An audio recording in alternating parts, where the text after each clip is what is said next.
You are now tuned in to a whole lot of nothing podcast with your host, DJ Cousin Crook, and your boy, Walter.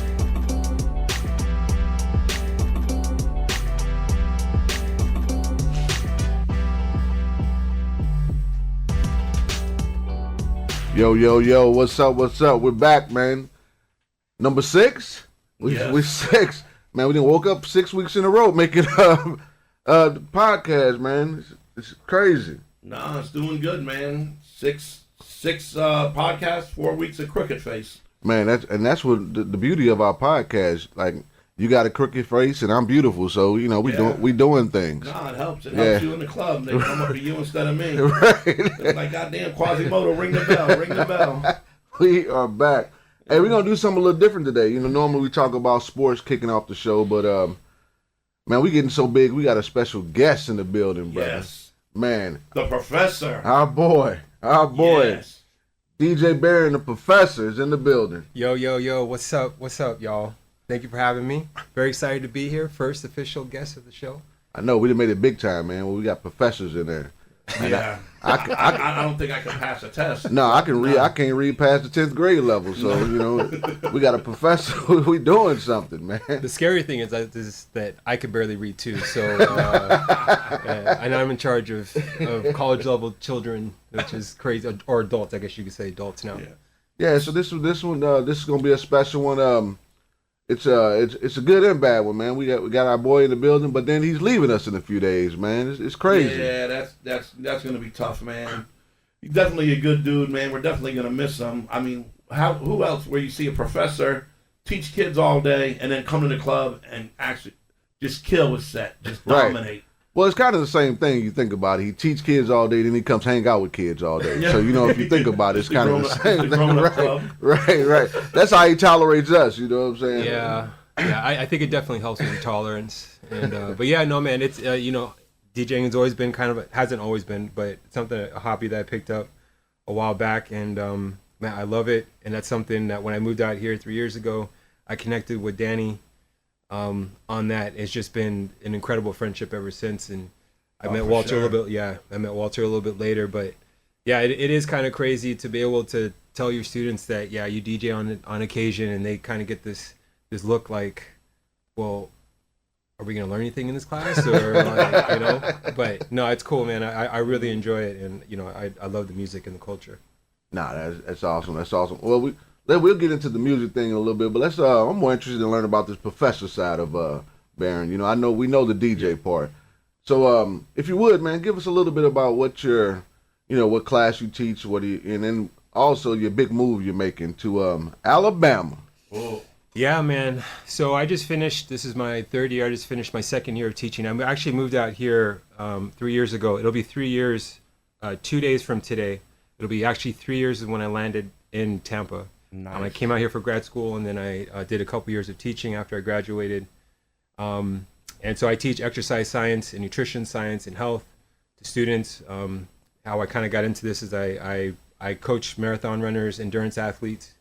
So that's kind of one of my passions. I'm going to be running the Berlin Marathon in September, so I'm going to start training for that. Okay. So yeah, I'm endurance sports. I love endurance sports. I just love how the body works. I just love how it changes people's lives. So I'm gonna have Walter pull me in a wagon. Well, you're running the marathon. I know. I was just thinking. I'm glad we connected on music, because if we was on the endurance and body side, man, we would be in trouble. Nah, I'd have to get some Heelys and cheese. We probably wouldn't be friends, man. I'm glad we connected on music. This guy's trying to kill us, man. Right. When he said marathon, I started sweating. I didn't know what was going on. We just sitting there right now. Yeah, man. I mean, so yeah, I teach that. I really enjoy it. And so I teach that to students. Most of them are exercise science majors. So the reason why I'm leaving is because my contract is up here in Tampa, and then I'm moving on to Alabama, to Mobile, to start my doctorate program, where I'll be doing 4 years of teaching and research, and then working on my PhD. You gonna play country rap at some of the bars out there? Yeah, I guess I'm gonna have to play country. I know I'm going to have to be DJing while I'm out there, so I need to figure out country, even though it's not my forte. Yeah. No, that's awesome, man. So when you graduated high school, did you get into college and teaching right away, or did you take a break? Or Yeah, no, man. So I this was a bit of a career change for me. So I got into medicine after I graduated. Actually, I was not a good student. I got kicked out of 2 community colleges. And then I just stopped going to school. I was working in a movie theater for about a year. And then I ended up moving to Arizona to go party with a friend of mine who was going to college, to a D1 school there, Arizona State. And I kind of got my act together after a while and ended up eventually, I don't know how I did it, I ended up graduating, but this was early 2000s. nice. And then I was working for the city of LA for a while. I'm from Los Angeles, born and raised. And so I worked for the city for a little bit, and then I got into medicine, and I was actually going back to school to go to medical school.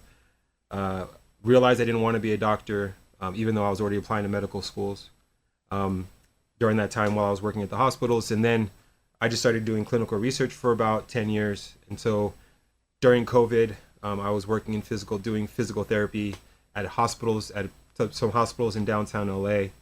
And I decided if I was going to make a move to this new career, to kind of follow my new passion, this was the time to do it. So I worked in the ICUs for about a year, saw people dying of COVID. And then after that, I got into grad school, and then that's when I made the move out here to Tampa. Yeah. Oh, that's awesome, man. That's awesome. Was it a culture shock for you to come from LA to Tampa? Yeah, huge, man. You know, there's man. I mean, we go from we people from California, especially LA, tend to think that the world revolves around LA. Unfortunately, that's not necessarily the case. There are things that revolve around LA just because of just the nature of entertainment business, but there are a lot of other beautiful places in this country that I have come to see now. I mean, I would be lying if I didn't say I was very nervous coming out here. Like, I was even afraid to get an apartment because I was afraid that if I moved out here and I saw that the owner of the building saw that I was black, that it might be a certain problem. I might have some drama. But so what I did was I got Airbnbs. I stayed in Airbnbs when I moved out here, and the stuff was in a pod moving out here. And I started to realize that people were actually really, really cool. But Yeah. you know, the culture shock was huge. It's been a huge adjustment. I'm not used to being into this level of diversity, which is a lot less than where I'm from. But it's been very eye-opening, and I'm very grateful to have had this experience. Yeah. No, it's cool. It's a good thing your landlord wasn't racist, but because you're a marathon runner, so you would have been outrun him anyway. So it's all You might have good. to worry about it in Alabama. You might want to trade in that nice car you got for a pickup. Yeah, Alabama's gonna be a whole nother culture shock. Yeah, man. And you know, I tell people, like, I'm glad that I had Tampa as a buffer, because had I gone from LA to Mobile, I would have been Yeah, that might have been a little different. that would have been rough. That would have been a huge adjustment. I think that this area, man, everyone pretty much gets along. We kind of, no one cares. We just go on about our own business. And I mean, I think you see that at the landing. We got all kinds of people up there. Yeah, I think on the Tampa, Clearwater, St. Pete area, yeah, it's pretty diverse. But Yeah. you know, there are parts of, but that's everywhere though. You know what I'm saying? I think No, everywhere it's there's everywhere. always something going Nah. on. But good people are good people, you know. Nah, it'd be like if I went to East St. Louis and was trying to sell vacuums or doors, someone might say something to me. Yeah, they definitely they'll definitely take your vacuums and take you to roll out somewhere. You know? But they say, "This guy's And then the they'll try to police." resell them back to you. This guy in the police. Well, yeah, man. No, that's awesome, man. It's cool to hear your journey. You know, you hang out with people and then you really get to know them when you sit down that's and the talk cool to part them. of That's it, an awesome journey. You know, I got kind of felt a little bad. I don't even get out the bed to go for a walk, and he's going to Berlin to go for a marathon or wherever. know, man. What'd you say? That's You say Berlin? Berlin, Germany, yeah. Going to Berlin to run a marathon. I won't go outside my bed to When do a is walk. that? End of September. This year? Yeah, this year. So I start training in beginning of June. You're not so running in cleats. Not running in cleats. Cleats. No, I'm not running cleats. I'm not running high tops. I'm not running, none of that. They'll be running shoes. A lot of running. It's a full marathon. Full marathon, yeah. And I'll What do. shoes for real? You got a certain pair you like? The Adidas or the? Yeah, so there's Hoka's. Hoka's are Yeah, probably those- the more yeah. popular ones. Mhm. Yeah, and that's just kind of what I've been used to running for a long time. When So you my last one was in 2020. So my last one was actually the week of COVID. So when COVID hit, we had heard that it was actually coming, and my team that we had trained together for, we didn't even know if it was actually going to happen. The LA Marathon was even going to happen 2020, and the governor had basically said that they were going to close it. Oh wow! And then we found out 2 days before that he was going to let us run it, and then they shut down that next Tuesday. That's crazy. So that was my last marathon. So now I'm due for another one. Can you run with headphones on or no? Yeah, no, I don't. That's just because for a few reasons, but mostly just I'm the type that likes to be in tune with my body, and I think And see what's going around. the marathon is such a mental thing, as you know, being a basketball player, right? Yeah. I mean, a lot of success, talent, and physical ability will take you so far when it comes to success in any sport, but your mental is what makes you Kobe, right? What makes you LeBron, right? What makes you shine. And so I wholeheartedly believe that if I can overcome just the mental battles of 26.2 miles, that I actually, without music, then I've actually accomplished. How long does that take to run? I mean, 4 hours. Yeah. So for me right now, I'll probably do it in probably over 4 hours now. But I mean, when you start getting up, like if I want to qualify for Boston, I need to get to about 3 hours. When you're done with that, what's the first thing you do? First thing I do, you go eat, you go get something to drink, or you just kind of sit down and you just kind of chill out. Yeah, you kind of chill out because you've been on your feet for 4 hours, and then you don't realize that when you act, especially when it's a big marathon like that, you've been up on your feet for 2 hours prior to that because you're standing at the start line, right? So that's 6 hours on your feet. 4 of those hours you've been actually pounding your body to death, and you've been just basically trying to stay alive with fluids and everything, and then you're just trying to get through the finish line, which everyone is just either complaining or sweating, and everyone smells like ass. But you're walking around with and then you got to wait in line to get your bags, and everyone's just about to collapse at that point. Damn. And so then usually the first thing I do to answer your question is sit down. That's the first thing I do. I get a jug of water, a jug of fluids, or like Coke, or I mean not Coke, Gatorade.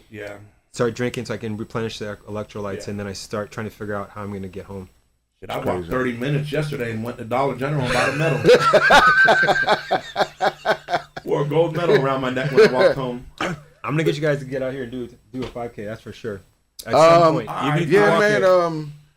my ex-wife used to run marathons, right? And number one, I'm a firm believer the mental thing, because she was not an athlete at all. But one time she was training for a marathon in Nashville, and she was like, "Hey, baby, come run with me." She's training. She's like, "Let's just go do 2 miles." And I've been an athlete all of my life. I'm like, 2 miles? Yeah, I got this. Yeah. So we're running, right? I'm dead tired. She's like, already? I'm like, yeah. It's like, I'm in my head, I'm thinking we ran 2 miles. Right, you already did. No, we hadn't even ran a mile yet. It was like a 0.3 miles or some shit like that. And I was spent. But some people that do marathons, man, that's a feat. I've seen it. Yeah. I've seen it, and I don't even know. I mean, yes, could I do it if I really put my mind to it? I'm thinking even in my tip-top shape, like when I was 17, I don't even think I was run 24 miles, man. Yeah, but the crazy thing is that, to be honest with you, the day of the race isn't actually the hard part. The training? It's the training. Yeah. So you're training for 16 weeks, and the whole goal is not only for you to get used to running that actual distance, which you never actually do. So let's say you do a 16-week training plan. For a new person, I'll only have them go up to 22 miles. Because if you go up the 4 miles, you're already there, right? After you've done 22 miles, you're basically already there. But if someone who's ran before, I only get them up to 20 miles, and then they start to taper down before the race day. So you have to basically first of all, you have to get out there and do the miles every single week, which is a feat in itself. Hard. Yeah. You have to do that again and again and again for 16 weeks. But on top of that, you need to make sure you don't get injured. Because if you get injured, then you can't even run the race. So those people that are actually running, the reason why they're really happy isn't because they're actually running the marathon. It's just because they finish a whole training plan. The journey, right? So it's not the actual race. So people look at the race as being, oh yeah, you can actually do the race. And I'm like, no, I respect the fact that they did 16 weeks of training. It's like you as a basketball player. Yeah. What would happen? Like, do they have to wait for me? Like, if it took me 22 hours, the last people at the line, they gotta wait for the last person to cross. So the crazy thing about running marathons, if you ever sit at the start line of a marathon and you look at the people that are running the marathon, you can look at them and be like, these people are not going to run the whole thing. Absolutely not. They are not. There are people like this person right here, for sure, is not going to walk the whole thing.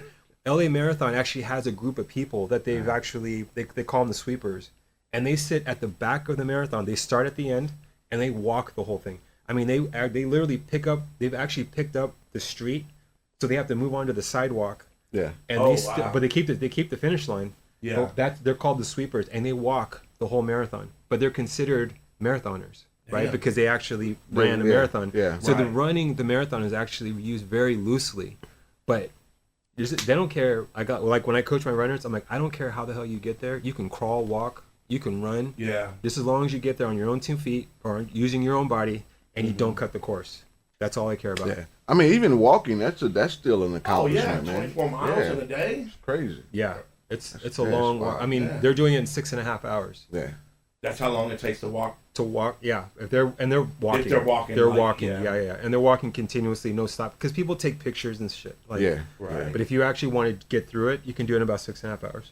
Now, did your major in college and everything, does that help you with preparing for the marathon, like all the stuff that you've learned? Yeah, I think it helps me, actually, but it does help me.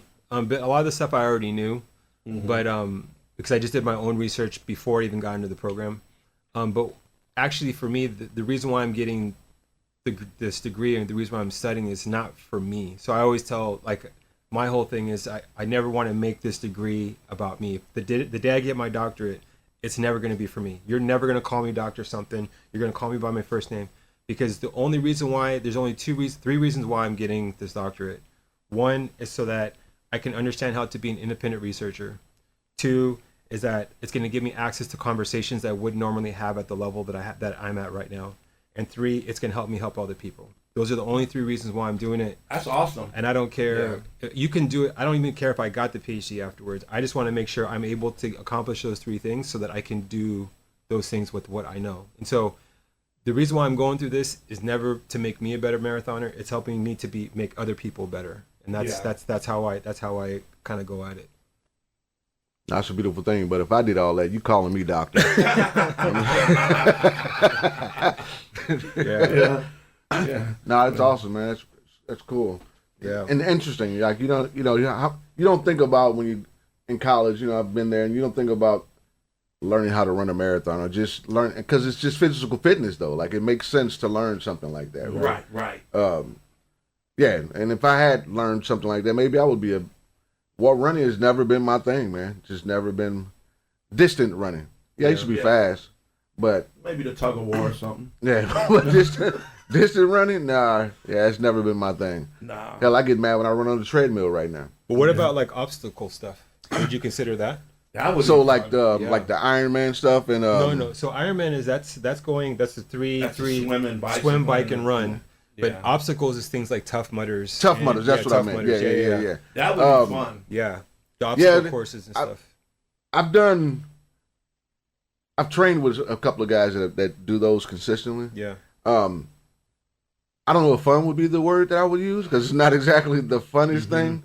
Because you hear mud and this and that, but a lot of those obstacles it's more hindered on the tough part to me. Yeah. You know what I'm saying? But could I do that? Yeah, I would probably do that. Be more than apt to do that first before I would do a marathon for me. Yeah. But yeah, all those things are like even the what's the new? I guess it's not a new workout that they're doing now, but they have What that shit is crazy though. No, what's that, the Ninja Warrior stuff? You gotta be strong. That's crazy. I think you gotta be It's the strong next and level. light. It's like those lean muscles. You know what I'm saying? Yeah. You couldn't be like a defensive lineman 270 trying to go ring to ring. I don't know. Some of these kids, man, are so athletic. They probably could now. The way they make them. Zion probably could. Yeah. Yeah, but you know the crazy thing about that, the Ninja Warrior thing, is that the one that we see on TV, even when they first started off, that was just to qualify for something else. Right. Like that wasn't even it. That was even just to get them to be able to qualify to the next level. And I'm thinking like the shit that I'm seeing right now, like Couldn't holy imagine. smokes. Yeah. No. Like the one where they have the pole where they go up the ladder and all that. That shit's crazy. Yeah, man. Yeah. You know, I think when it comes to being physically fit, man, it's not, or exercise. I won't even say being physically fit, because exercise just really comes down to what your taste is, right? So, for instance, I'm not a big Ironman person. I mean, I want to do one at some point, Right. but not because, I just want to do it because I want to do it. But the reason why it's not my flavor is because those people tend to be very type A. So they're very aggressive, especially the cyclists. They're just like, Oh yeah. right? So runners tend to be more like tree huggers, right? They're like, we're like happy. We're like, oh, come on. Like, we're very encouraging and stuff like that. Right. There's no, I mean, there is a competitive edge to it, but that's usually the really high elites. But for the most part, the average runner is pretty easygoing, right? As long as you don't mess with the course or whatever. Right. But so I think it's important to find, like you guys, your thing is basketball, right? We talked about like playing basketball. I think basketball is a beautiful sport. It has never worked out for me. Like I've been one of those guys that like when I was younger, I used to know how to make it look really good. I used to have a really good shot. Like I used to make it look good, but I cannot make a basket to save my life, right? And so, being able to find what it is that work, even pickleball. Pickleball is a huge thing now. It is, yeah. I like Have you played before? Oh yeah. Really? Yeah.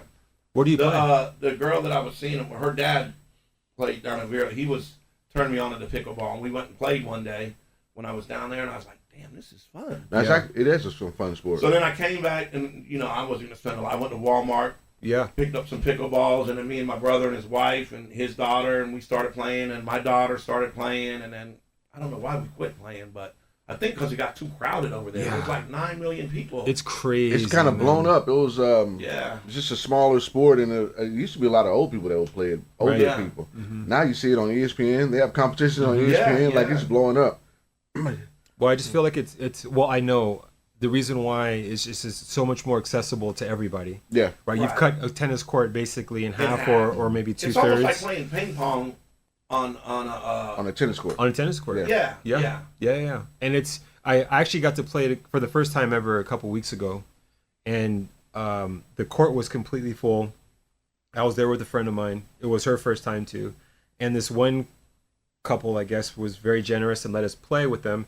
And we played on. I played with the guy, and she played with the girl, and they were kind of coaching us through it. And so they were telling us like the specific rules where you have to like start. Yeah, you like, can't, you can't do over can't stand in the kitchen. the kitchen thing, yeah. And then Yeah. but you have to start your I think you have to bounce the ball, and then you have to make sure you hit it, but it's got to go. Yeah, So, I mean, or there's a whole you can bunch of drop things. Serve it, but you can't serve it. You can't hit it overhand. You got to hit it from the waist if you drop it. Yeah, but do you know where the pickleball came from? No. So this guy told me the story. I don't know. I don't remember the whole story, but I think Pickle was the name of a dog that one of the 3 or 4 people that actually created that game. It was the name of the dog of one of those players, and they just called it pickleball. Oh, so wow. they would actually meet. It was like 4 guys that were just playing. I think he lied to you. No, I'm just joking. That's what the gentleman that's- told me that no, night, that's and I cool, thought yeah. I was like, oh, it's such a unique. Yeah, because I That was is wondering what an pickle, interesting like, story. Right. Yeah, like Yeah. where did the pickle come from? Yeah. But it took off, man. Yeah. Man, these people are making a killing. All right, Baron, you're running this marathon in Germany, right? Yes. You're in first place, Yep. but there's a guy in front of you. Well, you're in second. There's a guy in front of you, Yeah.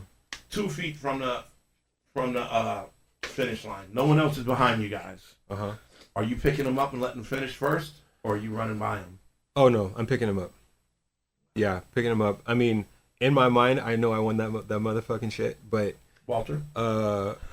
Wait, What what was are the you question? doing? If you fail, Guy in front of you is winning the race. right? Finish line is 2 feet away. Right. He falls down. Are you picking him up and letting him win, or are you Sorry, going by him? brother. I'm taking that victory. Sorry. My man, as I'm running down, I'm like, damn, that's fucked up, man. like you cross the finish line Yeah. first, and then come back. I'll come get him after Come I back. cross it. Yeah. Like, Or would you try to cross together and tie for first? I guess you could do that. Huh? Nah, that's one Maybe. of those. Or would you let I him don't know. win? You, I'd I know you would probably- let him I'd win. That's probably one of those let him- sappy movies endings where everybody picks up and everybody Chariots of wins. Fire? Yeah, well, if that's the case, give everybody a first place medal. No, I'm running past you, my Yeah. man. No, and I understand that. I think it just kind of depends on what. Like winning is not that important to me. So like as long as I'm doing better for what my goals are, then Okay, well, the first prize was $1 million, and second was nothing. I mean water. Like Well, I don't think on most like marathons that you run are the type. I think they just No, but There's I'm not just a lot of saying prize in the money, is scenario, are you going to No, run by him, no, or, no. or are you going to pick him up if it's $1 for million? if it's $1 million, Yeah. I would probably. Still I'd probably pick- still. you would Yeah, still I pick would him still up. pick him up just And because. you better tell him, you better give me some of that. Yeah. No, I mean, yeah, this is just me personally. I just feel, especially when I understand what that distance is. Yeah, and guys, if you don't know Barry, he's telling the truth. Yeah, he That's just the said kind he of was. person he is. He just said he was a tree hugger. So yeah, that's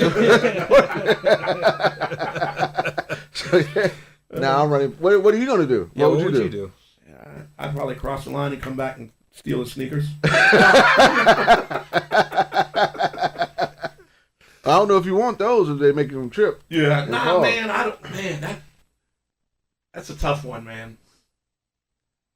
Well, what instinctually, what would you do?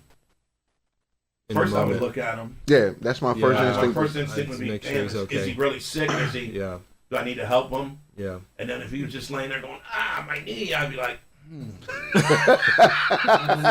Sucks for you. it's only 2 feet. I have to come back and help him. Yeah, yeah. I mean, theoretically, you did win, right? Like, there's no Right. You And- you did win that race. And you're probably going to get Right. more accolades for helping the dude across the line than if you. No, because Oh, yeah. people like you would be like, man, this. Look at I'm this thinking fucking I'm idiot." gonna look Dude, at him. Baron, if I drug him across the line and let him win first place, I'm going to be on The View. If I go by him You. and run by him, I'm going to be the biggest asshole in the world. Like if I looked at Yeah, him, but and said, everyone's gonna have an opinion because every person, even if you did pick him up and bring him across, you might have been on The View. There's still gonna be people that are gonna be like, man, look at this idiot. Like, did you see what Yeah, this is the yeah. dude that freaking didn't get the money. I would have got the money. You're always right. gonna have people They're that are gonna always hate gonna on be you. split 50-50. Yeah. Yeah, now that I'm thinking about it, I think I'm gonna run past him and walk backwards, doing the money sign. Sorry, brother, you missed out. It's making it rain on him. And he'll still put me on The View, and I'm just gonna be like, I mean, call me what you want, but I got that million.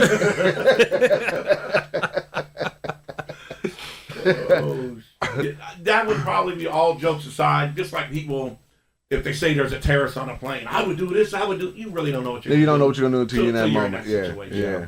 Well, if he does that over in Germany, they may not let him. He may not be coming home. Yeah. No shit. I I mean, know, Brittany right? Griner over there, and I mean, yeah. It's all right. I'll be sure to be good on there. Yeah. No, that'll probably be a real fun trip, man. Yeah, no, I'm looking forward. This will be my first time off the continent, which would be cool. I've been to Mexico and I've been to Canada, but I've never actually been off the continent. So Yeah. this would be a nice, What's the crazy flight? experience. How long is that? I think it's 9 hours. Damn. So yeah, and this would be, which is interesting because I'd It's a always long time heard to that sit. international flight. Yeah, and that's what I said. I said I'd always heard that international flights were different than domestic flights.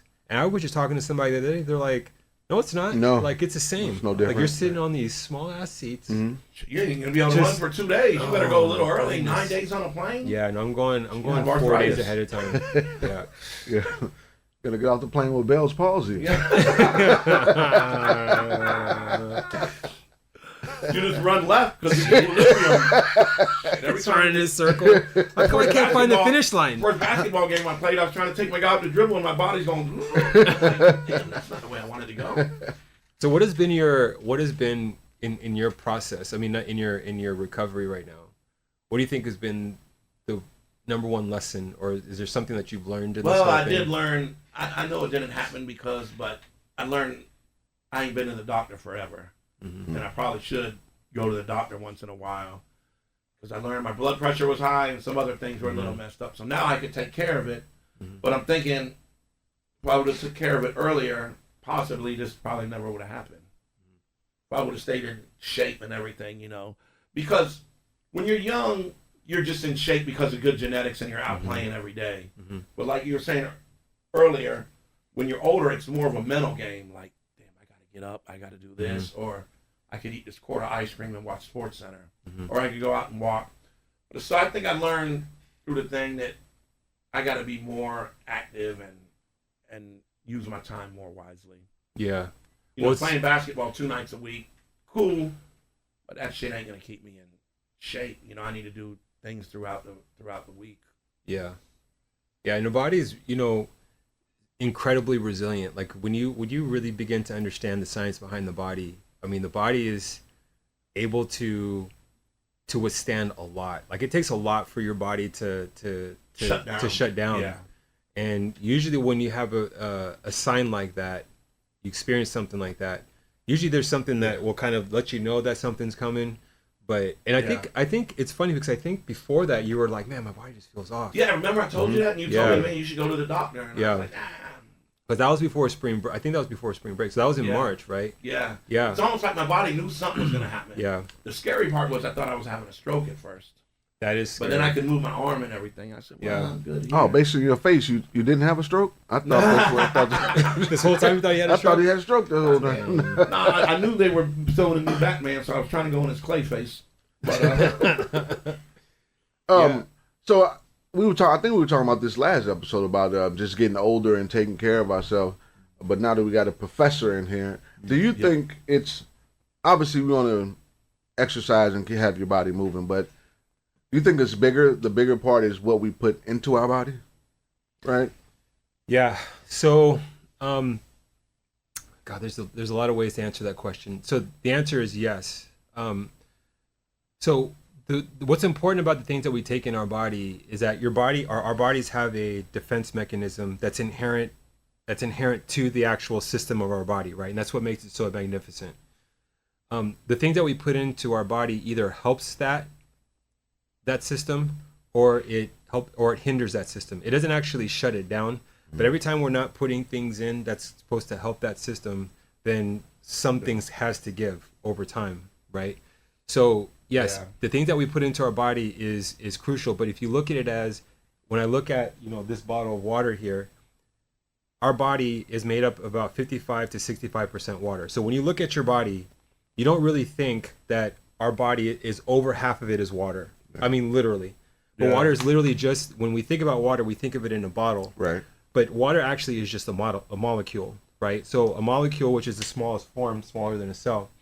If we're not giving ourselves that molecule, then that means there are at least half the chance of certain things not happening right in our body, right? So that's one way of looking at it. The things that we're taking into our body, is it helping our defense system? Is it helping us to grow?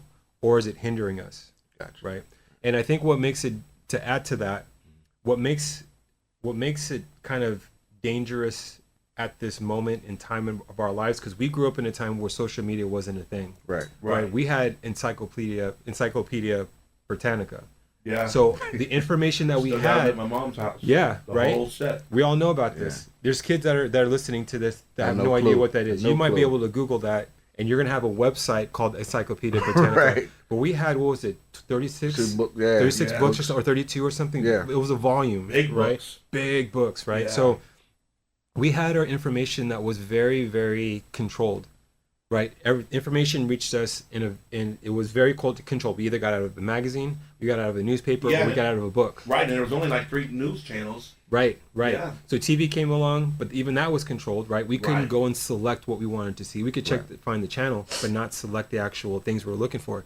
Now we have such a plethora of information, and everyone has an opinion, so it makes it difficult for us to kind of know what is important, and that's why you have all these, quick fix type situations, pills, drinks, shots, right? Those shots that are happening right now for weight loss, but we don't know what the long term effects are. Yeah. You guys remember what's that name of the one that had the something cut, flexi cut, or Was it a diet?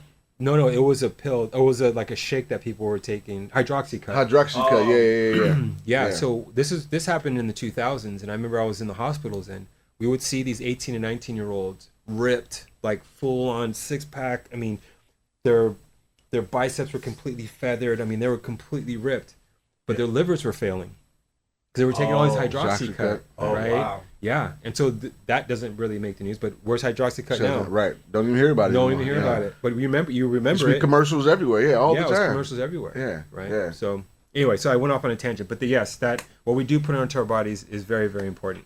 Damn it, I can't eat. See, I used to layer my cereal with Fruity Pebbles and Lucky Charms, and then Fruity Pebbles back again on the top. That's probably not good for me. That was your hydroxycut. It didn't work out.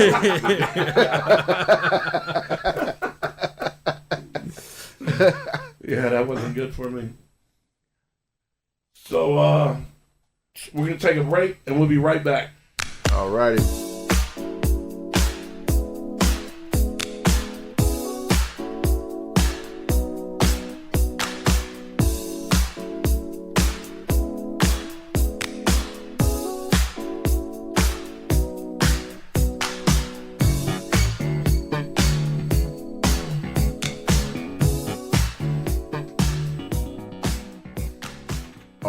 all right. We're back. We are back. Hey man, since I got two famous DJs in the room with me, got a question for you. Let's say you're at a party, right? And it's, you know, you're doing your thing, and the party kind of, you know, the crowd is kind of not dying out, but everybody's standing around. What's your go-to song that you put on? Ooh, I guess it'd be what environment you're in. Let's just say the kind of like it's similar to the landing, since that's where we all met, and you know, kind of a mixed crowd. I'm in the landing. crowd. I'm going something Yin Yang Twins. Yeah. Get Low, Salt Shaker, or Juvenile, Back That Ass Up, or something like that. Something Nelly. Something Nelly too is a big one too. Yeah, Ride With Me. There's certain songs that 50 Cent, 21 Questions, maybe. Now has that you know, you both the old as fuck, so Danny been DJing for about 10 decades. First mixtape in 1985. So has it always been, and those songs that we mentioned are older songs, right? So has it always been those particular songs, or has it changed for like different time frames, decades? You know what I'm saying? Like, well, I think the difference is now is I hate to hate on the new music, but there's not a lot of great new music. So people are going back and listening to older stuff, and that's new to them. And these young kids do identify with like the songs we're playing. But back, I say in the 90s, when I used to get records, you could break a song. right. Like they could never hear it before, and you could play something, and they'd be like, "Oh shit, what's that?" Where I bet you if I had that Kendrick Lamar diss song that everyone's hopping around to now, and I played it for 8 weeks before that even came out, no one would even care. Right. But now that it's on social media and everything, they're like, "Oh man, can you play?" Yeah. And I could have played it for 8 weeks already. Yeah. And it's kind of the same way though, like when you hear a new song, right? And you first hear it and it's like, but then the more and more you hear it, it starts becoming catchy and you start liking it even more. Right. You know, so I guess it's kind of the same type of concept. Well, Yeah. and I remember when. Go ahead. No, I was gonna say, so that's how things got popular on radio, right? So songs that you heard over and over and over again. At first, you were like, "Oh man, why is the song so annoying? Why do they keep playing the song?" And then you kind of find something in it that you actually kind of like, and you're like, it's not that bad. Right. So you've actually brought the needle over from not liking it to at least just being able to tolerate it. Yeah, it doesn't yeah, have to be a banger, right? But you can at least tolerate it. And then I think radio back then, when airtime was a lot more controlled, you had these producers and these record companies that were buying all this airtime. Right. Correct me if I'm wrong, Danny. Right. No. Right. So they're buying all this airtime. Payola, right? They had Payola. Well, what ruined it to me is if I went to St. Louis, where you were from, Walter. Yeah. You played artists from St. Louis. Right. And we went down to Miami. They were playing Luke. They were playing. Right. You went to New Orleans. They're playing Juvenile. They're playing. And then Clear Channel came in and bought. I remember I go to Chicago. They're playing all Chicago. Right. And then the last time I went in a club in Chicago with Mints, they're playing Young Jeezy, Gucci Man, all this, and I'm like, "This is what you guys listen to now?" Yeah, Because Clear Channel came in and bought every station, and every station now, whether you're in Chicago, Miami, your program, here's what you're playing. Yeah. And every station played the same 28 Their songs. songs over and over again. Yeah. Where before, whatever region you were in, they played their music. They were allowed to play. Oh, here's the new Boys with the Bass record, Right. and they put it on the radio for us. Right. They can't do that now. Yeah. Well, I think also too, I mean, the one, and you probably can attest to this. When I started out here, like the songs that I thought were gonna hit, did not hit. Right? Ain't No Fun. 'Cause I'm being from Los Angeles. That song right there, it doesn't matter. I could have put it after Taylor Swift. If Ain't No Fun comes on, guaranteed. I don't care if you're eating pizza or if you're if you're at a fine dining spot. Like everyone knows that song and everyone knows the words. You don't even have to be on the dance floor. You could be at the bar. You could be walking in. You could be sitting in line about to show your ID. The minute you play that song, bam! It's just it's a guarantee. It's automatic, right? Yeah. Right. I played that song when I first moved out here, at least 5 different separate occasions, and I might have had one person I was like maybe bobbing their head. Yeah. And it was unbelievable. So I think yes, I think with the internet, especially now that you have Clear Channel Yeah. that's purchasing all the radio stations and everything, they have control over it. I still believe that it's still very unique. Because like and it's funny, I think about this right now. If I take the things that I play at the pub and play it over in LA, maybe 40% of the songs might actually hit if I knew how to play them, like when to drop them. Yeah. But other than that, like the set, if I played a pub set over there next week, it's not gonna hit. They're gonna be like, dude, you're a Florida guy now. Oh, you were, Right. goddamn, you lost your roots. Yeah. What's the quickest you ever got out of a song where you were like, man, I'm gonna kill it with this song, and then you put it on and you're like, oh shit, I gotta put something else on. No one's feeling this at all. Usually I'll wait to the next chorus. Yeah. Normally, because I've noticed that if you watch the crowd, they usually give you 2 songs. First song, they're kind of like, all right, let's see what he plays next. Yeah. The second one, those who are impatient will leave the dance floor. Right. The other ones are like, maybe it's just 2, maybe 3, 3 times the charm. But you usually have 2 songs to kind of get it right. But if you have one that actually just kills the dance floor, I believe you have to the next course. So you better hope it's something that they know and that they can at least relate to. And that also makes sense to where you're at and in that set. We have our places as DJs that we like to mix out of a song. Have you ever looked at the crowd and said, oh shit, they're jamming to this, I better not mix out of it right now, I'm gonna let it play longer? Or do you just... Yeah, so there's songs definitely that I let breathe, especially when they have things like, for instance, if I play Scenario, right? You got to a bunch of hippie heads, you gotta let it rate. So what I'll do is, and I know some DJs, you can even buy music, and you know this, but you can buy, for those of you who don't know this, you can actually buy music from music pools that they know what part of the song that hits, and they'll cut out everything after the first chorus to that part, so that you can just move things along. Because ever since Facebook, we have the attention span of a flea now, right? We have no attention span, right? Yeah. And so everything has to be constantly changing. And you probably know this now, because when you first started on vinyl, how long did you play a song for? Well, first of all, he started an 8-track. So Hey, I got some in the closet if you want to sing them. Yeah.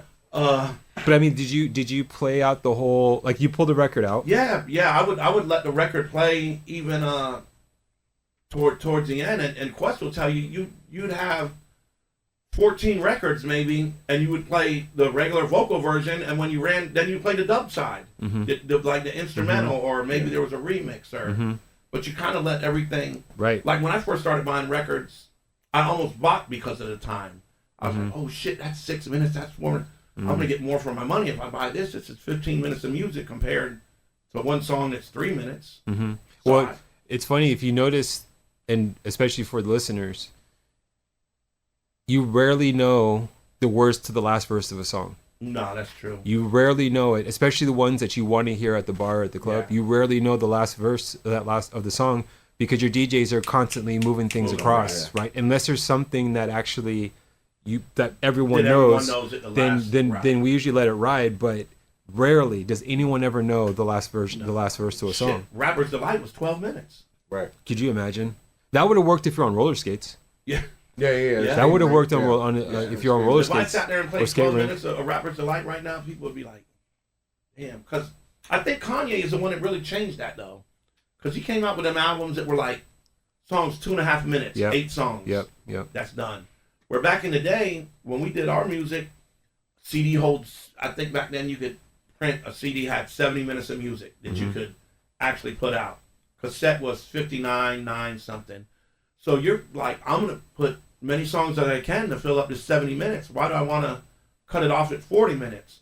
Where today, kids, they don't want to listen to, it's all TikTok. After a minute and a half, we're in a microwave society. They want to hear it right away, and that's why you can produce a song and make a song so quickly now.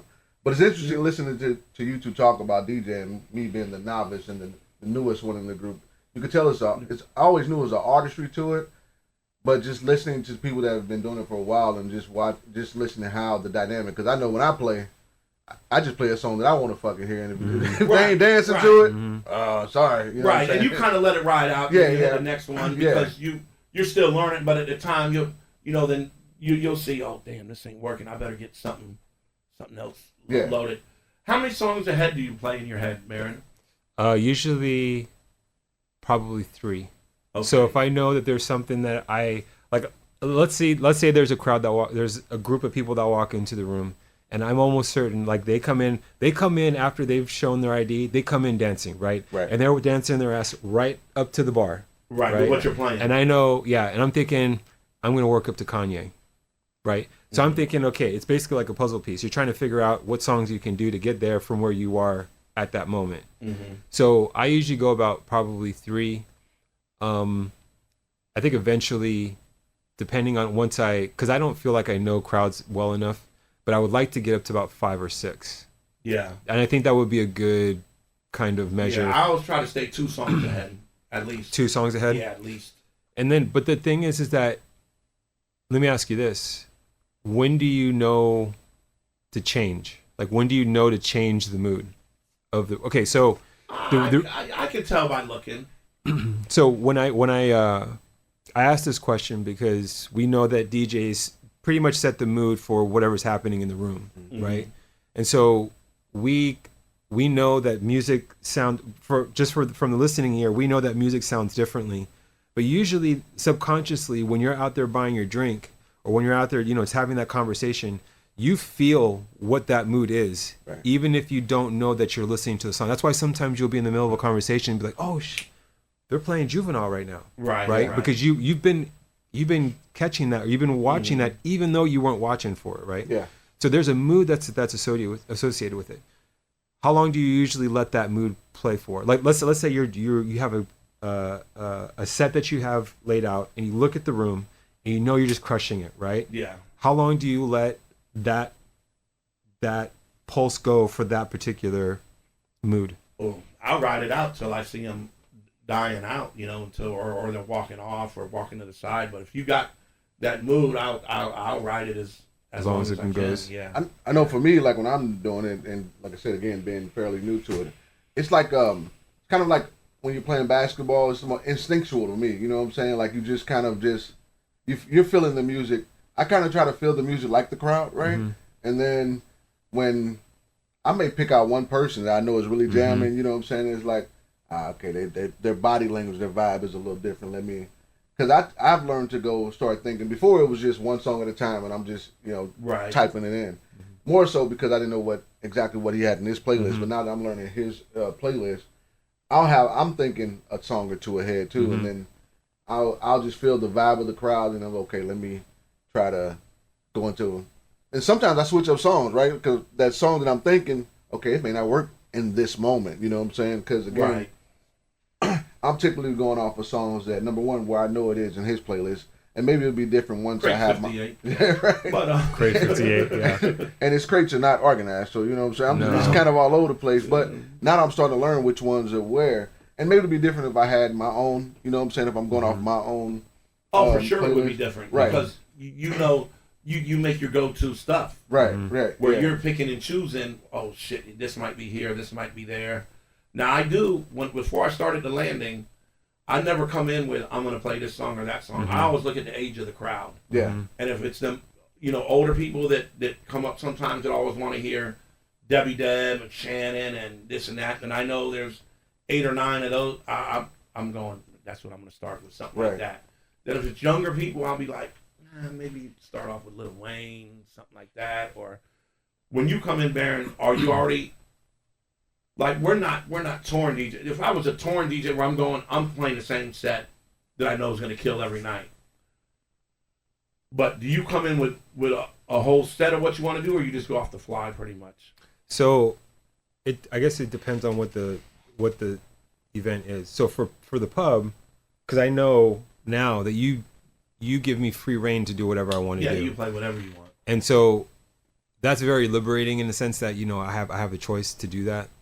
I'm like you. I try to see what bites, and then I go ahead and just kind of try to stick with it. And the nature of, okay, so you have to understand too the nature of the location of where we're at, right? So we're at the pub, and the pub has an inherent understanding that you're not going to be there for very long. Rarely do you have people that they could have been dancing for 2 hours straight. They're not going to stay there, right? Because there's something else. They feel like everyone feels like they're missing out on something, right? Right, because the pub is more of a hole in the wall with cool music. Yeah. And I think we keep people there longer when they hear the music. They're like, damn, I didn't even want to come and stay this long. But it's also the area we're in too, right? So the pub is right there in the heart of pretty much Club Central downtown St. Pete. So there's different places that people just bounce around. Yeah, St. Pete is a big bar hopping. Yeah, It's not like the old days where you go to one club and stay all night. St. Pete is, I'm gonna go here, I'm gonna go here, I'm gonna go here, and I think they tend to stay at the Landing longer though. You know, you might have some people that are there from 9 till we close. You know, we close. Do you all? And this might be a dumb question, but do you all like? Obviously, you're DJing at a bar. Do you pay attention to like the people that are patronizing the bar, not just there to listen to the music? Like, you know what I'm saying? Like, do you gear your set towards? Let's say if someone they're dancing a lot, but they haven't went to the bar and bought a drink at all, right? Or if there's ones that are dancing as much, but they've had 4 rounds already. Like, do you pay attention to that? Well, that's a good question, because back in the day, if you were at a real nightclub, they would tell you to put on something that's not going to have the people dancing. If they've been dancing for a while, throw on something that's going to make them go, and then they want to go get a drink. Yeah. But at the Landing, I don't consider it a dance club, so I think they're going to be at the bar regardless. Yeah. But no, that's a good question. Yeah, so there's, in the West Coast, there's a name for it. It's called washing the dance floor.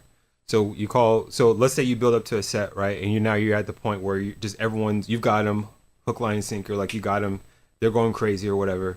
And at some point they're going to tire out. Right. The key is to try to get there, to change things up before they tire out, right? Because they feel like they're not necessarily that you're killing their vibe, but at the same time they're like, you know what, it's good. I need to take a rest. Yeah. Right. And so what they would call that back home is washing the floor. Okay. So that means you're taking out the people who are ready to get a drink, and then you're bringing in some people who have been like, well, I don't want to go on the dance floor with my drink because it's too crowded in there, right? Yeah.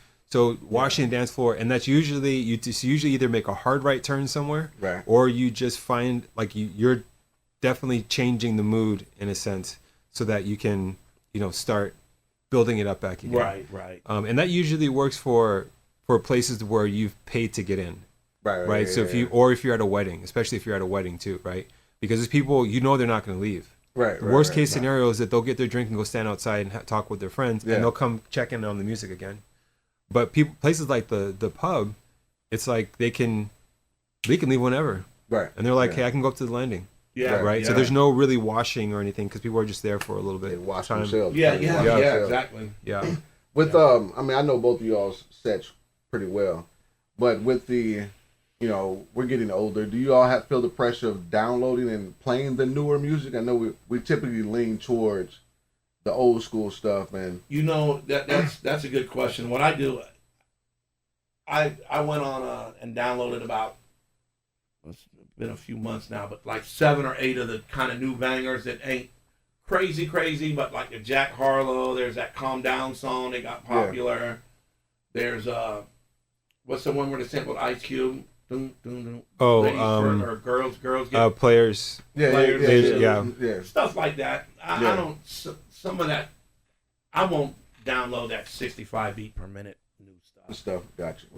So, I have this struggle all the time because in order for me to get that music, I have to do one of 2 things: either buy it off iTunes or subscribe to a record pool. Right. Yeah. And so, I've been actually for the last 3 years. I've been in this struggle where I don't want to subscribe because that means I'm actually going to be doing this a lot more. Right. The times I come down there, I just want to come down there, do a quick set, and then just head out, right? If even that. But I kind of go in this moment, I'm like, I got to get new music. But I'm like, if I do that, then I'm admitting to myself that I'm actually doing this more often than I want to. Right. So Danny does a really good job of this with, and I'm sure you see this, Walter, is he's able to sprinkle the new stuff in at a perfect time when it actually works, right? And so I'm not against doing new stuff, but at the same time, I think for myself, I've gotten to a point where I will only do certain venues that I know that I can play the music that I like, right? Because I know I know how to connect with that, Yeah. And so I think when I was doing more weddings and clubs and bars and stuff like that, I would do that. I would buy more stuff. I had access to record pools and stuff, but not anymore. I'm too old for that shit. No, I don't think like if someone came to me from a different club and man, come and do this house set.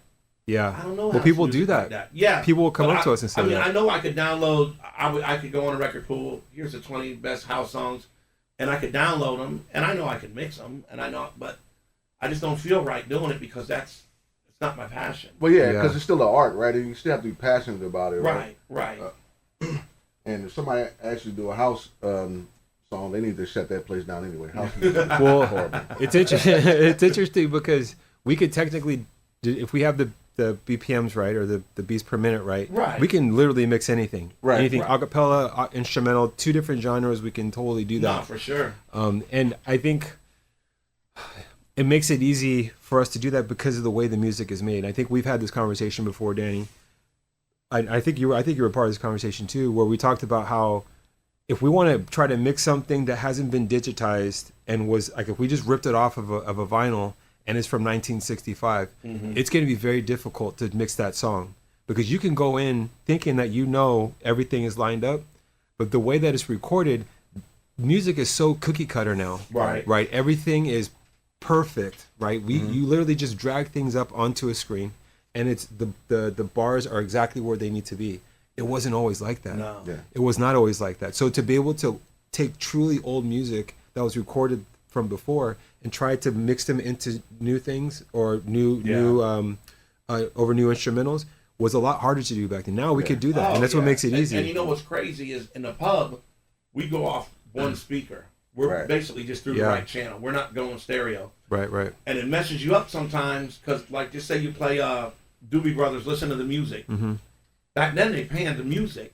So that guitar that you hear when it's in stereo, if you're only running one channel, it might not even be playing nothing. Yeah. And the same with that Velvet DeVoe Poison, when the hits on it pans from right to left. Yeah. But when you're not hooked up stereo, it's shit. There's nothing coming out. Right. Yeah, that's crazy. You mentioned Poison, man. They used to be my go-to karaoke song back in the day. You kind of look like one of the members. Well, I don't want to bore the audience with the DJ and production talk, but I do got a question. Who do you all think is the most underrated lyricist of all time? Underrated, not best, not underrated lyricist of all time. CL Smooth. I would say Black Thought. I was going Black Thought too. Yeah. But I think also too we have to think about if we're asking this question 10 years ago versus 20 years ago versus 30 years ago, right? I mean, we have to think about where we are. Right. You said, who did you say? CL Smooth. Oh, CL Smooth, right? Yeah. So if we asked this question back in the 90s and early 2000s, people would be able to gravitate towards that because I think they would know him but not know him. But they would, Right. I think Black Thought gets lost because he's part of the Roots, you know what I'm saying? Because he's part of the... And then CL Smooth, they didn't put out a whole lot of music, you know what I'm saying? Like, I mean, and he didn't have a lot of, what do you call it, crossover hits, you know what I'm saying? Those radio play hits. No, I mean, most people know they reminisce. Yeah. But those 2 albums were, oh, man. Oh, and they had an EP before the one album, but... I might have went with the Mad Rapper, actually. He was... you got to put Tretch in there. He never gets noticed. Tretch top 5, top 10, but... Well, that's because a lot of the hits they have is all, like, not poppy, but, you know... But the average person would think just hip-hop, hooray, OVB. Yeah. They're not thinking, like... They're not thinking about his... the songs that they were called skips on the radio, you know what I'm saying? Unless you're a purist, you wouldn't listen to that song. Right, they're not going to play that on the radio. OPP, like Pin a Tail on a Donkey, or all that. They're not going to, but... I think we asked this question on Sunday when we were doing our conversation, but if we had to put a super group together, right? Oh, I won with the R&B and the rapper. We're going, I think we went 2 rappers and an R&B singer, right? Yeah. But let's throw a little twist in there because we already know the answer. Let's go 2 rappers, an R&B, and a pop singer. Or a pop artist, period. Okay, let's go. One pop, one's got to be a guy and one's got to be a girl on the pop and the R&B. Okay. And then one's got to be a girl rapper and a dude rapper. Okay, so four. 4, but it's got to be so a female and a male rapper and a female and a male. But it can R&B. be anything. So the R&B and pop can be it doesn't. One can be. It can be any. It doesn't matter who it is. Just one has to be a female. Right. One It has can to be be a male. Axl Rose and whoever. All right. I'm going with the old one. I went. My first two are going to be Anthony Hamilton and Tretch, Okay. and then I'm gonna add two to them.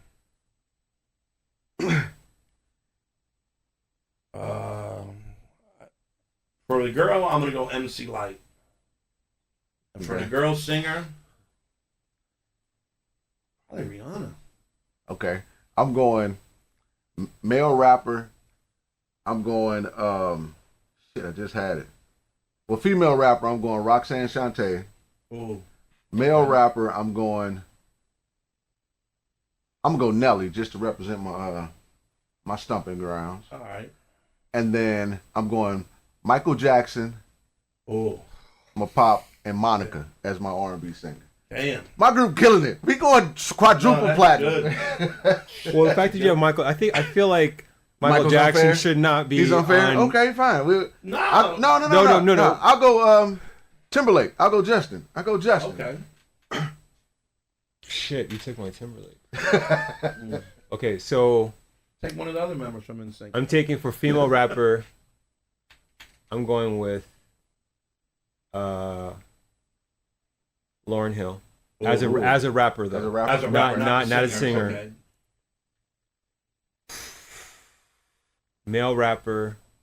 Now, is the goal to sell records or just to sound dope? Just to have one of the yeah. coolest, put Like, together albums. I would say just one big banger. You know what I'm saying? Yeah. Just one song is like one of those timeless Yeah. songs.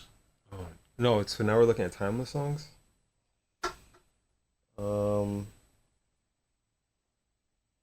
I was gonna say Black Thought, but I don't think that would be a timeless song.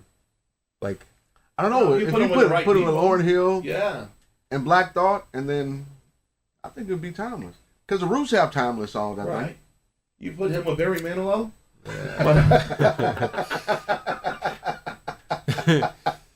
The Copacabana with Black Thought? Man, Come on, man. killing it. man, I would say, okay, so I said Lauryn Hill. I would have liked to have seen Lauryn Hill and Method Man do something together. Ooh. Yeah. Lauryn Hill and Method Man.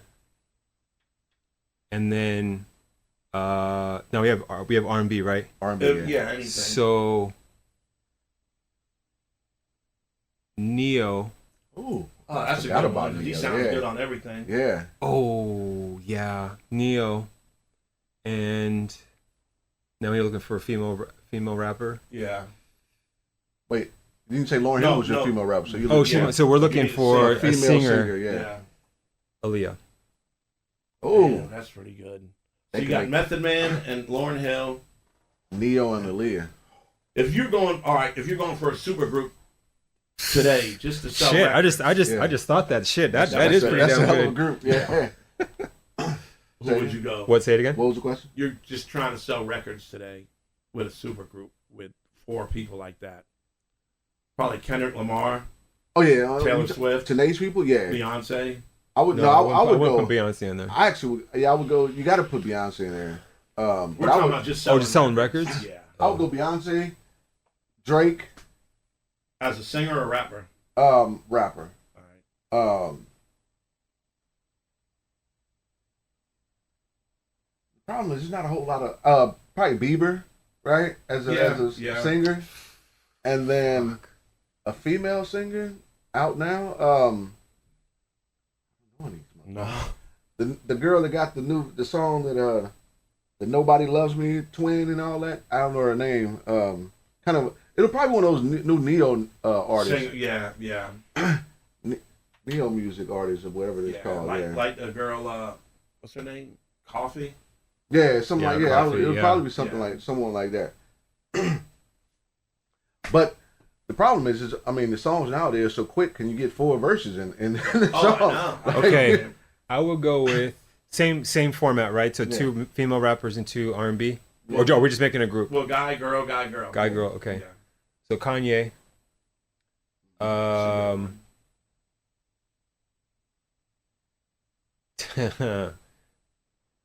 Only because this would be fucking amazing.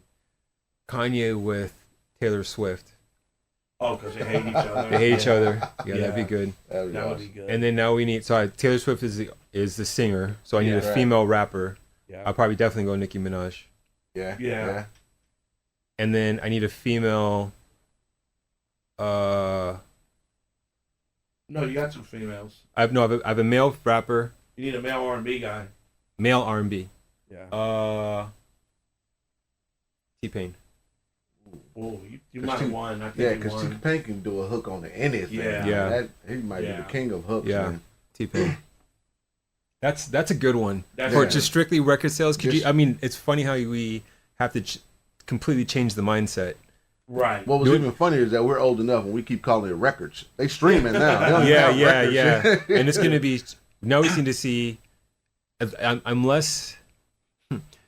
I'm less concerned with how shitty it's gonna sound because it's gonna. That I just don't think it's a great Who combination would you to get to do. produce that group? You got Kanye there. You might as well just have Yeah, Kanye Kanye- produce it. Kanye will do it. Kanye, But I yeah. think the key nowadays is to either have a really good hook or just somebody has to have a catchy verse, just quick enough to be on a TikTok video where they can do Yeah, it. use that. And it'll blow up from there. That's the way it works nowadays. So what was your group, Danny? Billy Squire. No. This fool said Billy Squire. Shit, who was it? I had Taylor Swift in there. Yeah, Who did I say? Kendrick, Drake, yeah. Taylor Swift, and the No, R&B. but you- Maybe I throw Usher. So, yeah. Usher, Taylor No, but you Swift. don't have a female rapper though. Oh, female. So you have to get rid of either Kendrick or Drake or Kendrick or. I'll put Missy Elliott. Is That was too- gonna is sell that now? Too old? You think that'll sell now though? I just put Sexy Red in there. I don't even like her, but just to sell. Or She'll or definitely Megan Thee sell. Stallion. Oh, Megan Thee Stallion for I put sure. Megan Thee Stallion. I Yeah, think yeah, Megan will fit in with a group more than So Sexy do I, Red. yeah. I go Megan Thee Stallion, Kendrick, Taylor Swift, and Usher. Yeah. That's pretty good. So I who- feel like that would even be a good song. Like I think Yeah. I think that would actually work. Yeah. So speaking of female artists, like rappers, who is your all-time favorite female artist, rapper? Gotta be MC Lyte. MC I Lyte? think. Yeah. It'd be a toss-up between Lauryn Hill and MC Lyte. Yeah. I like Queen Latifah, Moni Love, all them when they came out. Remember what was her name? Nikki D that was on Def Jam? Yeah. Was it Nikki B or Nikki D? I think it was Nikki D. Yeah. She was good. Got Lady of Rage. What was yeah. I see the album cover. I can't think of her name, but she's out from LA too. I think she just passed away too. She had Lokes on with Oh, Boss? yeah, Boss, yeah. Yeah. Mm. Mm-hmm. I used to bump her CD like it was nothing She crazy. was one of the first ones that got called out for not being real to what she was talking She was about. living, yeah. Yeah. Mm-hmm. Yeah. Yeah. But all of that, when you get into Well, none of them really live. none of but them they- really, yeah. Well, we talked about how longevity of female rappers, female artists, right? And we see that there's, they probably don't last longer Yeah, that was- than yeah. 5 years, with the exception of Nicki Minaj, who's been Minaj. able to kind of transcend. Why do you think that is? What do you think is the cause of that? I think part of it is because it's such a male dominated environment. But I don't know, for some reason the women don't resonate long enough, especially the ones for me. Like I think Queen has a nice run. Now she's had to switch genres from time to time. Mm-hmm. Yeah, I don't think for some reason the industry just doesn't. Women just haven't lasted long, Yeah. I think it goes back to social media attention span. Kids like, always want the next best thing. Oh, this, and Well, I think also you can only talk about, especially the newer. the content. You Right. can only talk about sex so much. You know what I'm saying? Like, I mean, yeah. Yeah. We didn't seen her booty hole. We didn't heard. You know what I'm saying? Like, you can only Yeah. do so much. And it only like, yeah, it's just not enough content. Yeah. You just can't rap about. Probably the most popular song that I've seen a girl where everyone wanted to sing it. A little white girl, little black. This one here from the Booming System. What was that song that she had? Who was that? Oh, Nicki Minaj. That's Nicki Minaj, Anaconda? yeah. Anaconda. Yeah. No, Is no, that not Anaconda? No. Spaceships? Is it no Space- bass? Was she bass singing the song. hook and all that? Yeah, I can't. Yeah, remember. bass. Yeah, bass. Ba- Yeah. Man, everyone was. I'd never seen a song where people Super on bass. Super bass, yeah. People on Ellen are on there saying that this. That song was, and that song was kind of cool because she wasn't really talking about the dumb shit that Sexy Red and all them talk about. But I don't know if it's necessarily, now that I think about it, is it necessarily the content? Because a lot of men talk about a lot of dumb shit too. You know what I'm saying? If you really think about it, like we talk about a lot of dumb shit, and some of their careers last long. I don't know. I'd be interested to see how many of these newer artists are lasting.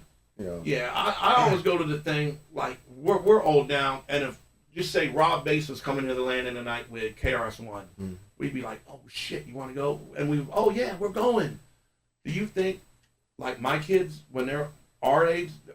Oh shit, Kodak Black's coming to the landing. I think they still would. No, I think they still would. No. Well, I think the way that they're going to consume music is going to be different when they become older, right? So I think they can actually. I think what's actually happening, especially with the I think what they call the hologram with Tupac at Coachella. Yeah. Like we're eventually going to be where shows are going to be in our homes, right? So we're going to have AI generated like type 4D of people, in your home. right? Yeah, and we'll have 4D at the house, just like I don't know, are you guys Star Wars fans? Yeah. Star Wars fans. So when Princess Leia, R2D2 sent the message, and there was that little image and stuff like that. Yeah, I think that's gonna be the wave of the future when it comes to entertainment. Well, on the So you're saying we're gonna have to have a R2D2 in our living room? It's crazy you say that. I have the Oculus, and Naughty by Nature put on a show, and you can put the Oculus on your head,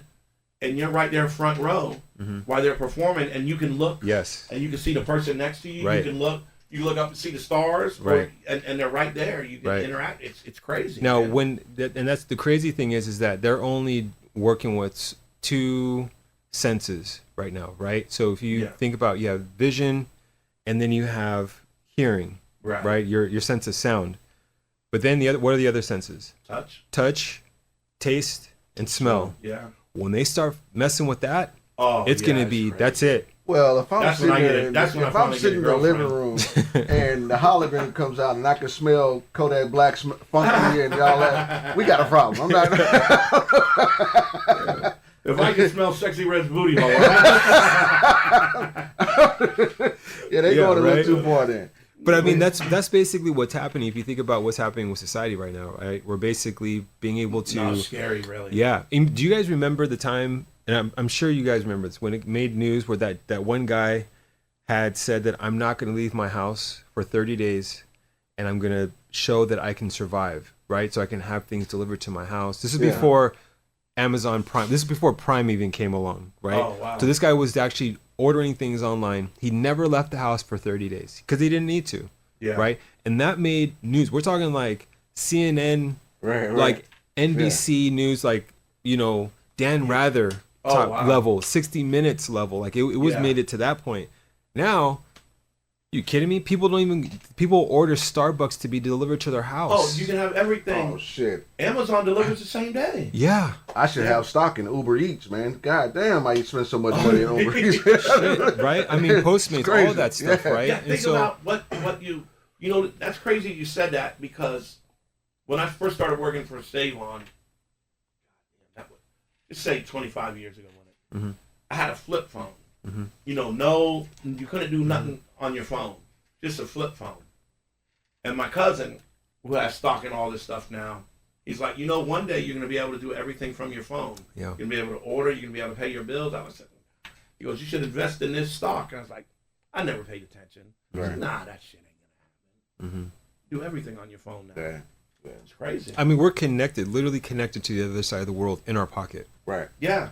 I mean, I did an album with guys from Brazil who I never met, and they were like, oh, we like you to rap on this song. And I would rap over here. I'd put it on an MP3. I'd send it over to Brazil, and they'd match it up, put it on the song, and we did a whole album that way. Is it the same people that asked you to run a marathon over there in Brazil? I just saw one of the DJs got robbed over there. You might have to run over there. oh, dude, jeez. No, we are changing times. Times are.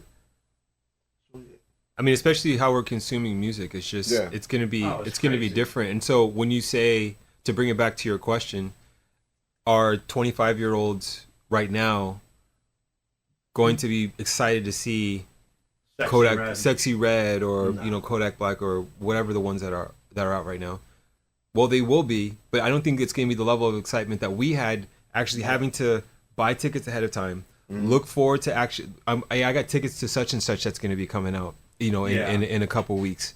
You got to go to the mall to buy an outfit, right? You got to go fight through traffic to get to the parking lot. You got to sit in your chair and you're waiting for them to happen. We're waiting for it to happen. There's a level of anticipation that was just inherent to have somebody come to your town, right?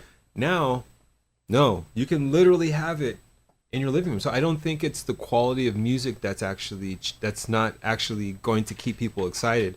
It's just our access to music is what has decreased, because now we have a sense of entitlement when it comes to getting music or entertainment. Okay, all these records here, I can still pull out and I listen to them on occasion.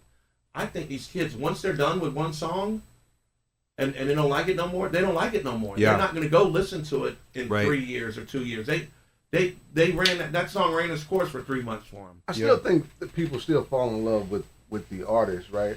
Like at first I was sitting over thinking, like, maybe even if, let's say, if 20 years from now the dynamic is still the dynamic now, right? You still have to buy your ticket and people still come to concert.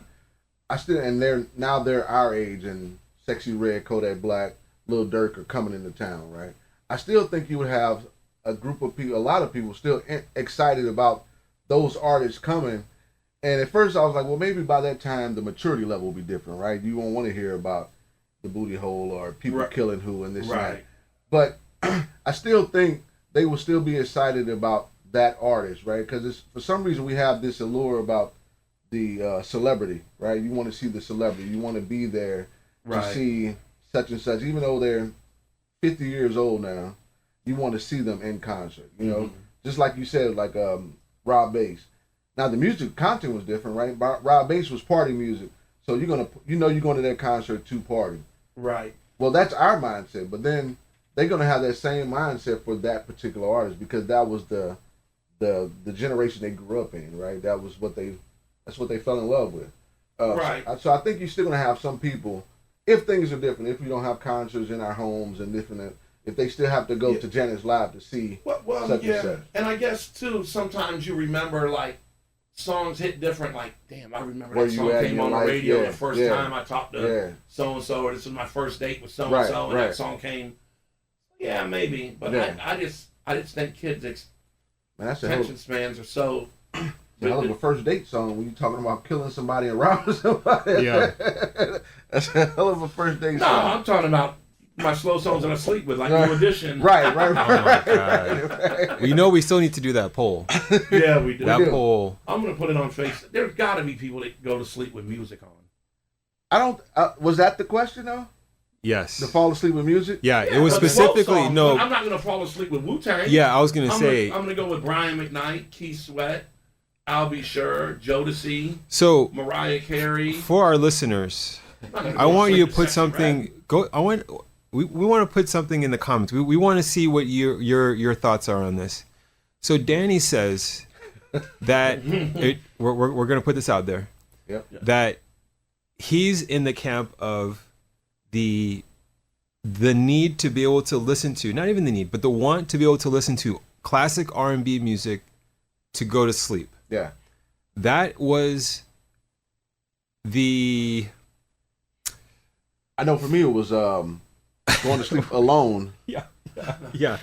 That's what was offered to us in a conversation a couple weeks ago, and he asked us. He asked us the question. Or not, or the cat's on my fucking head. I'm still listening to New Edition. But he said that in a way like it was normal that a lot of people were doing this. I think he was actually appalled that we weren't in his camp. Exactly. Yeah. What? Yeah. Because we would use, if that was being played anywhere in the vicinity of our beds, that was not being used to go to sleep. No, not at all. That was a level of donating to the population of the earth, right? Well, you could use and it both ways. He swears up and down, and he still does it to this day. So what we want to do is, we're going to get a poll out there for everybody, for all our listeners. But if you have a second, just comment below and let us know what your thoughts are on that. Number one, what do you use to go to sleep? Right? What's Do you your use playlist? white noise? Do you use white noise? Yep. Right? Or do you use maybe ocean sounds? Yeah. Do you use heavy metal? Maybe R&B? Yep. But let us know what your thoughts are on that, because we're really kind of curious, we're because interested we on think he's just weird. Well, we know he's weird. We're just trying to prove it See, but even more. the crazy thing is, just say I listen to Spice One. I like his new album. Yeah. I can't listen to it go to sleep because I'm listening and I get ideas. And then I want to wake up. Then I want to turn on my drum machine. Then I want to be like, oh shit, I'm going to use this sample the way he used it. Where if I'm listening to old school R&B, I might hear a sample on it, but I'm listening to it in a different way. Yeah, so we're listening to R&B in a different way in our beds too. Yeah. 100%. And that is a mood enhancer, and usually there's somebody else with us. Okay, hold on. We're going to switch this real quick. No. So you're telling me after DJing all night and you're driving home, I put on slow music. I put on different stuff that I would never play at the club. Like when I'm coming home from the club, I might have on Keith Sweat or something. Well, yeah, that's just different. Like driving home, sometimes I don't even have the music on. Like I just drive home with no music. But I get, you're coming down now, right? Right, I want to listen to something different than I listen to all night. But what you're saying I might is, put on Elton John. you're not talking about the drive home. You're talking about when I laying get home, in bed. You want to see my playlist? No, we believe you. No, we know that you listen to Al Jarreau while you laying in bed with no shirt on. We get it. I sleep with a shirt on. That's why they all got fucking cat hair on them. We get it. But yeah, we would be interested to. I know I'm not the knowing. comments. I'm saying right now, we're making a bet. I know you're leaving, Baron. We're going to make a bet, though. Next time you come, if it's higher for me, you guys got to buy me dinner. Sure. If it's higher for you guys, I'll buy you both dinner. 100%. Yeah. 100%. Deal. Okay, so what we're saying is that what would be the winning criteria for you? Did more people go to sleep with slow music on by themselves? Right. Is that okay? Or would because I feel like, okay, that will be the criteria. We'll go with Okay, that. so Yeah, we'll yeah. say that there's more. When you say more people, it's got to be measurable. So we have to say that there's what? At least 50% Oh, of yeah. people are doing that? 51%, I win. 49%, you win. Okay, like those we'll odds. definitely take that. Okay, so Yeah. that's what the bet is. Yeah. I think the question we also want to ask that would probably more serve you better is doing that abnormal in any way? Yeah. That I think that's the real question. Yeah. More so if you don't want to ever I mean, does it's it the same as people going to sleep watching TV. 100%. they're Speaking watching of, porn? Nah, that's different. I mean, if someone's watching Batman, they're not laying in their bed thinking they're Batman. Speaking of going to bed alone, Danny, what you're 50, 54? Yeah. Baron, you're I'll be 48 in 2 weeks. 48 or 47. What's the youngest female you would date at your age now? Ooh. I'm gonna let you guys go first. See, it changed with me when I had a daughter. Right. Before I would be like, no, and they're over 21, whatever. But Yeah. if my daughter came home with some old dude, hey, Dad, this is why I get that. Oh, I'd probably call you guys and say, let's take. No, we're on our way. Yeah, we're on our way. Yeah. And I can see how that your perspective would be different. I don't have any biological daughter. See, mine would be okay. I know there shouldn't be ifs or. If I'm on a dating site, which I've never been, I'm going 40 or above. Okay. But with me being in the club and DJing and stuff, and there's different, and you get to know someone through, and you know them over a year and a half, Yeah. probably go 34, 32, 34. Okay. So you're saying a 20-year difference is where you're at. I wouldn't let it with my daughter, but I'm saying I could. Right. I'm saying my I get it. but, No, I get it. but if I'm on a dating app, it's got to be, because I don't want to be talking to her about New Edition, and she's like, who's New Edition? Who's? So let me, before we move on to us, real quick, since we're speaking about your daughter, what is the youngest that you would be comfortable introducing your daughter to? You talking about like a guy? Yeah. What No, I'm sorry. No, for a woman that you're dating. Oh, that I'm bringing home? Yeah, that you're bringing home. What would be the youngest that you'd be comfortable introducing her to? Because you said there's definitely two. Because you could be meeting them at the bar, Right. So is 35 Well, I still? feel if it's someone that I know that she would already know him. But No. This would be No, someone I that you haven't met, that she doesn't know, like that you're really serious about, or maybe not even serious yet about. But what would be the youngest that you'd be comfortable with introducing her to? probably like 34. 34. Okay, so it's about the same for what you have. Okay. For me, dating probably 10 years. So I would probably go about maybe 37. Okay. That's probably the youngest I have, and for me, it's more of a question of tolerance, right? Yeah. Because it's Right, for sure. if she's tolerant, she's very mature for maybe 32. That, I mean, she'd have to be telling me like that I'm doing some immature shit to like, and really, and me actually be like, oh yeah, you know what, she's probably right. For me to even be able to consider somebody that young. Yeah. But 10 is usually the cutoff line for me. So 38. Yeah, mine is probably roughly about the same. But honestly, I would probably be closer to 40 for me. And it's along the lines of what you're speaking of, the tolerance. For me, it's just the maturity level, right? I know people say you have an old soul and you get those younger girls, like you said, that seem older, but for some reason there's going to be a point in that relationship, no matter how mature she is, how intelligent she is, where the age gap is going to come into for sure, fact. for sure. You know what I'm saying? Like, I'm gonna talk about a TV show that she's never even heard of, or she you don't know, know nothing she's about seen the the reruns, you know what I'm saying, or whatever. So mine would have to. I would probably lean towards 40. So that's 7-8 years. All right, that's a wrap for episode 6. We want to thank our guest, Baron the Professor. Appreciate you coming through, man, and tapping in with us. Yeah, man. Yeah, man, it's been an honor and a blessing. Thank you for having me, first official guest on the Whole Lot of Nothing podcast. Much success to you. Peace to all the listeners, and keep the hip hop culture alive. All right, thanks for checking us out. Keep listening to us. We growing this podcast as we go. Peace and love, family.